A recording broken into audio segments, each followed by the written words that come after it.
ఈరోజు మకర సంక్రాంతి పర్వదినం. ఈ సందర్భంగా ఎలాంటి విధి విధానాలు పాటిస్తే సమస్త శుభాలు చేకూరుతాయో, మకర సంక్రాంతి పర్వదినం సందర్భంగా ఎటువంటి దానాలు నిర్వహించాలో నేటి శుభం లాభం అనే శీర్షికన పరిశీలిద్దాం.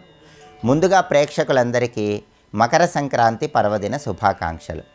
మకర సంక్రాంతి సందర్భంగా అందరూ కూడా స్నానం చేసే ముందు నల్ల నువ్వుల పిండితో నలుగు పెట్టుకొని స్నానం చేయాలి. అంటే నల్ల నువ్వుల పిండి శరీరానికి రాసుకొని స్నానం చేయాలి. స్నానం చేసిన తర్వాత పాలల్లో కొద్దిగా తెల్ల నువ్వులు పంచదార కలిపి ఆ పాలను స్వీకరించాలి. ఇలా చేయటం ద్వారా ఆరోగ్యపరంగా ప్రయోజనాలు చేకూరతాయి, గ్రహదోష తీవ్రతను తగ్గింపజేసుకోవచ్చు. మకర సంక్రాంతి పర్వదినం సందర్భంగా ఆహారంలో అందరూ తప్పనిసరిగా గుమ్మడికాయను స్వీకరించాలి. అలాగే నువ్వులు బెల్లం కలిపి ఆహారంలో స్వీకరించాలి. ఋతువుల పరంగా వచ్చే మార్పులకు అనుగుణంగా వీటిని ఆహారంలో స్వీకరించడం ద్వారా అనారోగ్య సమస్యల తీవ్రతను తగ్గింపజేసుకోవచ్చు.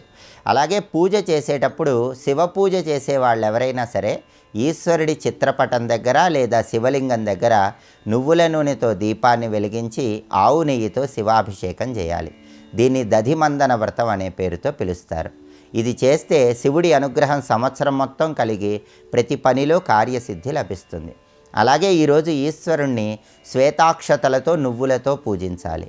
శ్వేతాక్షతలంటే తడి బియ్యం అని అర్థం. అంటే తడి బియ్యము నువ్వులతో ఈశ్వరుణ్ణి పూజిస్తూ నమశివాయ అనే మంత్రాన్ని స్మరించుకున్నట్లయితే శివానుగ్రహం వల్ల పనుల్లో ఆలస్యాన్ని తొలగింపజేసుకోవచ్చు, ధనలాభం చేకూరుతుంది. అదేవిధంగా విష్ణుమూర్తిని పూజించే వాళ్ళు పద్మపుష్పాలతో విష్ణుమూర్తిని పూజిస్తూ విష్ణు సహస్రనామ పారాయణ చేసినా శ్రవణం చేసినా సంవత్సరం మొత్తం విష్ణు కృపకు సులభంగా పాత్రలు కావచ్చు.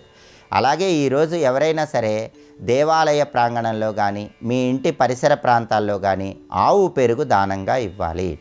ఆవు పెరుగు ఈరోజు దానం ఇస్తే ఆర్థిక సమస్యల నుంచి క్రమక్రమంగా బయటపడవచ్చు, ఆదాయ మార్గాలు పెంపొందింపజేసుకోవచ్చు. సత్సంతాన ప్రాప్తిని సిద్ధింపజేసుకోవటానికి కూడా ఆవు పెరుగు దానం విశేషంగా సహకరిస్తుంది. అలాగే సమస్త విశ్వాన్ని సమస్త భూమండలాన్ని విష్ణువుకు సమర్పించిన ఫలితం రావాలంటే ఈరోజు కూష్మాండ దానం ఇవ్వాలి. అంటే గుమ్మడికాయ దానం ఇవ్వాలి. గుమ్మడికాయ దానం ఇవ్వటం ద్వారా వృత్తి ఉద్యోగ వ్యాపార రంగాల్లో విశేషంగా రాణించవచ్చు. సంవత్సరం మొత్తం అనుకున్న పనులు అనుకున్నట్లు పూర్తి చేసుకోవచ్చు. అలాగే జ్యోతిష శాస్త్ర పరంగా మకర సంక్రాంతి పర్వదినం సందర్భంగా మీ జన్మరాశిని బట్టి లేదా నామరాశిని బట్టి దానాలు ఇచ్చుకుంటే విశేషమైన శుభ ఫలితాలు చేకూరుతాయి. మేషరాశి వాళ్ళు ఈరోజు కంచు పాత్రలు దానం ఇవ్వాలి. వృషభ రాశి వాళ్ళు ఆవు పెరుగు దానం ఇవ్వాలి. మిథున రాశి వాళ్ళు నల్ల నువ్వులు దానం ఇవ్వాలి. కర్కాటక రాశి వాళ్ళు ఆవు పెరుగు దానం ఇవ్వాలి. సింహరాశి వాళ్ళు పండ్లు దానం ఇవ్వాలి. కన్యారాశి వాళ్ళు ఆవు నెయ్యి దానం ఇవ్వాలి. తులారాశి వాళ్ళు ఈరోజు వస్త్రదానం చేయాలి. వృశ్చిక రాశి వాళ్ళు ధాన్యం దానం ఇవ్వాలి. ధనుస్సు రాశి వాళ్ళు ఈరోజు తప్పనిసరిగా ఆవు పెరుగు కానీ ఆవు మజ్జిగ కానీ దానం ఇస్తే ఉత్తమ ఫలితాలు కలుగుతాయి. మకర రాశి వాళ్ళు కుంభరాశి వాళ్ళు ఈరోజు నల్ల నువ్వులు దానం ఇవ్వాలి. మీనరాశి వాళ్ళు మీగడ దానం ఇవ్వాలి. ఇలా మీ జన్మరాశి లేదా నామరాశిని బట్టి మకర సంక్రాంతి పర్వదినం సందర్భంగా దానాలు ఇచ్చినట్లయితే గ్రహదోష తీవ్రతను తగ్గింపజేసుకొని సమస్త శుభాలను సిద్ధింపజేసుకోవచ్చు. అలాగే ఈరోజు గొడుగు పాదరక్షలు దానమిచ్చిన సమస్త శుభాలు చేకూరతాయి. మకర సంక్రాంతి అంటేనే దానాలకు ప్రాధాన్యత ఉన్న రోజు. ఇలా దానాలు ఇవ్వండి. మకర సంక్రాంతి సందర్భంగా ప్రత్యేకమైన పూజలు నిర్వహించండి. సమస్త శుభాలను సిద్ధింపజేసుకోండి.